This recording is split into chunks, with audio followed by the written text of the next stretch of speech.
día más, con la gracia del Señor, proseguimos el comentario del Catecismo de nuestra Madre, la Iglesia.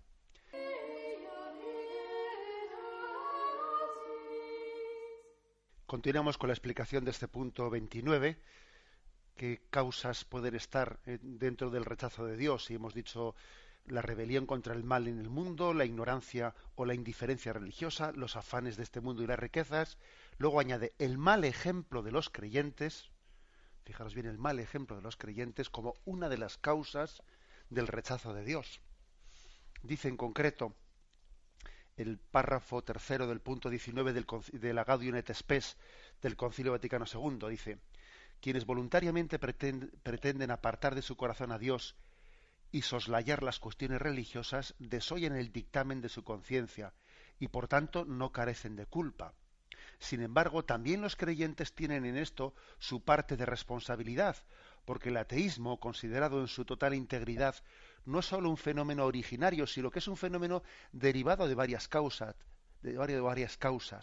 entre las que se debe contar también la reacción crítica contra las religiones y ciertamente en algunas zonas del mundo, sobre todo contra la religión cristiana.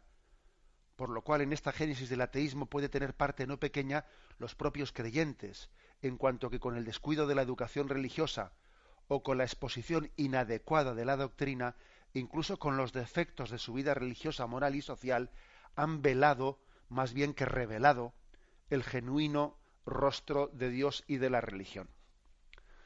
Es decir, que, como veis, tenemos que coger esta capacidad de analizar la realidad no con una forma autodefensora, no es que la verdad nos hará libres, y claro que también nosotros tenemos nuestra parte de culpa en la increencia que nos rodea.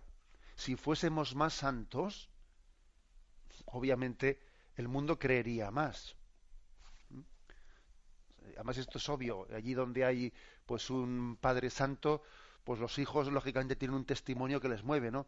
Allí donde hay un párroco verdaderamente entregado a Dios, lo lógico suele ser que se note, claro que se nota en la parroquia. Es decir, es una gran responsabilidad el que por nosotros, ¿no?, alguien pueda acercarse a Dios o pueda alejarse de Dios. Es una gran responsabilidad. Nosotros no dejamos de ser, los cristianos, como un espejo que refleja quién es Dios. Lógicamente, cuando se habla de Dios, pues uno tiende a fijarse, ¿no?, en los que son creyentes, a ver los que son creyentes cómo es su vida. Y si la vida de los creyentes no se distingue en nada, pues sí que estamos buenos, ¿eh? Podemos ser nosotros causa de escándalo con una vida incoherente. Podemos ser, soy consciente que alguno estará pensando, bueno, pero el pecado de los cristianos a mí no le quita, no quita la existencia de Dios y no quita el amor de Dios. El pecado de los que son mediadores, pues pecado de ellos es, pero no por eso yo me va a limitar mi entrega a Dios. Sí, en teoría sí, pero para poder hacer uno esa afirmación tiene que tener ya una fe firme. Claro, cuando no tiene una fe firme, pues es bastante probable que la deformación del mensaje de Cristo o las incoherencias con el mensaje de Cristo de quienes las predican, etcétera, haga daño a los que están débiles en su fe, digamos a las conciencias más débiles. A las conciencias más fuertes les hará menos daño. Entonces, ¿qué responsabilidad es que mis hijos o mis parroquianos puedan alejarse de Dios por mis pecados? ¿Qué responsabilidad, no? ¿Cuántas veces le deberíamos de pedir a Dios? Yo os confieso que con frecuencia he hecho esa oración, decirle: Señor, que por mi culpa nadie se aleje de ti. Que por mi culpa nadie se aleje de ti. Y te pido que ojalá, ¿no?, pues a través mío, como instrumento tuyo, algunas personas pueden acercarse a ti. Esa es una petición muy sagrada que tenemos que hacer todos, ¿no? Señor, que yo no sea motivo de escándalo para nadie. Acordaros yo creo que de las frases más duras que hay en el Evangelio de Jesucristo está esa frase que dice: hay de aquellos que escandalicen a uno de estos pequeños, porque más les valdría atarse una piedra al cuello y lanzarse al río. Madre mía, yo creo que no hay una frase más dura en el Evangelio que esa. Y habla del pecado de escándalo, es decir, que yo sea motivo de que alguno de esos pequeños, dice, alguna conciencia, se aleje de Dios por motivo mío, que eso significa escandalizar. Escandalizar quiere decir que yo le aleje a alguien de Dios, que le haga mal espiritual, ¿no? Bueno, por lo tanto, el mal ejemplo de los creyentes. Dice también, siguiente causa, las corrientes de pensamiento hostiles a la religión. Claro, existen corrientes de pensamiento hostiles. Por ejemplo, el hecho de que exista hoy en día pues un relativismo tan generalizado, pues la negación de que no existe verdad absoluta, la verdad, cada uno hace su propia verdad, etcétera, etcétera. No sé, ese tipo de afirmaciones tan relativistas, etcétera, será verdad para ti, pero para mí no existe una verdad que valga para todos. Todo ese tipo de pensamientos, lógicamente, son causantes en gran medida del ateísmo. O, por ejemplo, el pensamiento, aquí lo que sirve es la ciencia, ¿no? Todo lo demás, lo que no es demostrable científicamente, entendido por ciencia, pues una ciencia experimental en laboratorio, ¿no? Pues no sirve. Otro tipo de ideología cientifista, ¿no? Falsamente científica, que también hace daño, claro, para la creencia en Dios.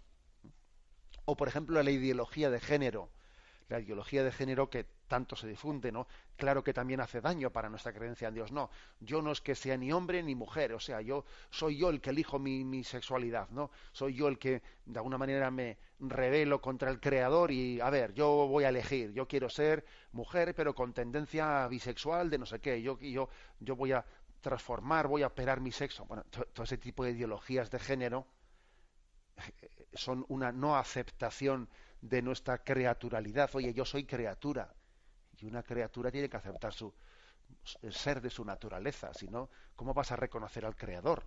¿Mm? O sea que obviamente este tipo de ideologías, como existió en un tiempo el ateísmo del marxismo, pues esa teoría científica según la cual la religión pues estaba pensada pues para que las clases económicas más pudientes estuviesen sometiendo a las clases pobres, ¿no? Diciéndoles pues mira, aguantad en vuestra pobreza aquí porque así después tendréis la vida eterna. Es decir, la religión ha sido inventada por los pudientes, ¿no? Pues para someter a los pobres. Bueno, ese tipo de ideologías, todo tipo de pensamientos que claro que conducen al rechazo de Dios. Y por último, dice, ¿no? Y finalmente, esa actitud del hombre pecador que por miedo se oculta de Dios y huye de su llamada. Y también existe tal cosa, existe tal cosa. Aquí nos cita el libro del Génesis, capítulo 3, versículos del 8 al 10, ¿no?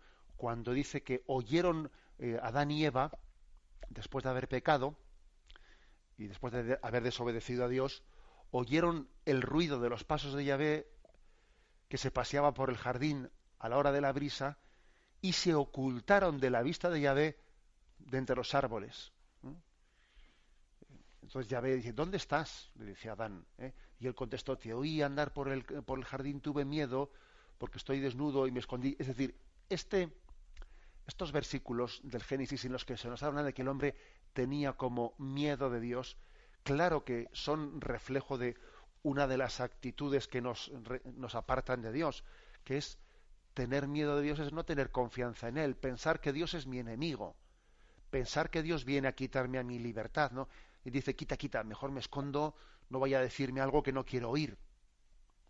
A ver si me dice algo, a ver si me reprocha, a ver si me pide una conversión que yo no estoy dispuesto a mover mi vida. O sea, el miedo a Dios, el no confiar en su bondad, el no confiar en su misericordia. Eso que dice el refrán, se piensa el ladrón que todos son de su condición. Y a veces nosotros, como proyectamos en Dios nuestra forma egoísta de ser, dice uno, quita, me voy a esconder de Dios, no vaya a ser que me pida algo que a mí no me apetece darle. Entonces, este miedo, esta desconfianza a Dios es una causa de ateísmo.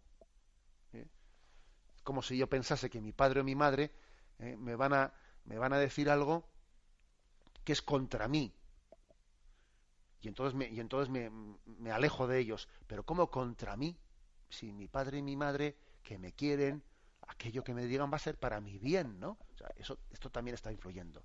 Otro texto que se nos ofrece es el de Jonás, Jonás 1:3. Cuando Yahvé le dirigió la palabra a Jonás, le dijo, levántate, vete a Nínive, la gran ciudad, y proclama en ella, pues proclama el mensaje que yo te doy, ¿no? Que su maldad clama ante Dios. Y claro, a Jonás le da una pereza tremenda, ¿no? Bueno, no pereza, le da miedo, ¿no? Ir a Nínive, porque claro, es una ciudad hostil, y entonces eso de ir allí a hacer de profeta de calamidades, de decir, vos sois unos pecadores, eh, Dios está disgustado por vuestra vida y os pide vuestra conversión. Claro, a nadie le gusta ser profeta de calamidades, y entonces dice Jonás, ¿no? Pues menuda la que me va a caer, me escapo, ¿no? Entonces tiene miedo a lo que Dios le pide y se escapa, ¿no? Y entonces se va, bajó a Jope, embarcó en un barco que salía para Tarsis, pagó su viaje, y cuando se embarcó, bueno, pues cuenta el libro de Jonás que es que se desencadenó un gran viento sobre el mar, que hubo una borrasca tremenda, que el barco parecía que iba a romperse, y los marineros pues vieron una tormenta tan grande que dijeron, esto es un castigo de Dios por alguna cosa, y estaban ellos diciendo, ¿qué ha pasado aquí? Que alguien le ha enfurecido a Dios. Y entonces le vieron allí a Jonás, que estaba durmiendo en plena tormenta, sospecharon de él y lo tiraron al mar, ¿no? Bueno, entonces sabemos el episodio de la ballena, etcétera. Pero es curioso, o sea, es importante saber que Jonás se había metido en ese barco huyendo de Dios, huyendo de que Dios le llamaba a predicar en Nínive. Es decir, que el miedo, a lo que Dios nos pide, el no tener confianza en Dios, ¿no? Acaba siendo una causa de rechazo de su llamada. Claro que es una causa de rechazo de su llamada. Pues bien, como veis, este punto 29 que hemos explicado es muy práctico, porque hace como una especie de elenco. En total hemos explicado seis causas de posible ateísmo, agnosticismo, de rechazo de Dios. Las mento y concluimos así. Primera, la rebelión contra el mal del mundo. Segunda, la ignorancia o la indiferencia religiosa. Tercero, la seducción de los afanes de este mundo y de las riquezas. Cuarta, el mal ejemplo de los creyentes. Quinta, las corrientes de pensamiento hostiles a la religión. Y sexta, pues nuestra falta de confianza o nuestro miedo ante Dios, ¿no? Nuestra falta de confianza ante Él. La bendición de Dios Todopoderoso, Padre, Hijo y Espíritu Santo, descienda sobre vosotros. Alabado sea Jesucristo.